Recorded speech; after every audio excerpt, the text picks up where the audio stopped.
Hors de question pour Cathy Longelier d'arrêter de conduire malgré l'âge et quelques interrogations. Donc là, je suis pas obligée de mettre mon clignotant, là. Non, parce qu'on Que va, je vais tout droit. Voilà, on va tout droit. C'est ça. Hein. On a besoin de revoir plein de choses, plein de détails qui...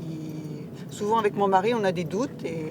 Alors pour mettre à jour ses connaissances, elle est accompagnée d'une monitrice d'auto-école pendant une vingtaine de minutes. C'est souvent quand vous allez tout droit, pas de clignotant, on reste sur la droite et on met son clignotant dès qu'on est passé ici. Un moment d'échange et de conseils bienveillants, peu importe le niveau. Ce qu'on attend surtout, c'est qu'ils s'adaptent à leurs conditions. Parce qu'on peut conduire aujourd'hui, grâce aux aides à la conduite, plus longtemps. Mais il faut être conscient de ses limites. Mais les conseils ne s'arrêtent pas là.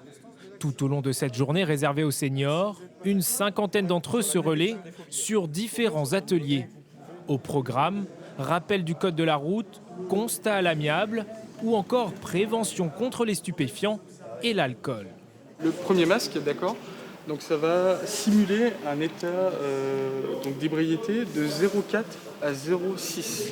Une scène qui pourrait faire sourire, mais l'état d'ivresse est la deuxième cause de mortalité sur les routes. Cette retraitée a retenu la leçon.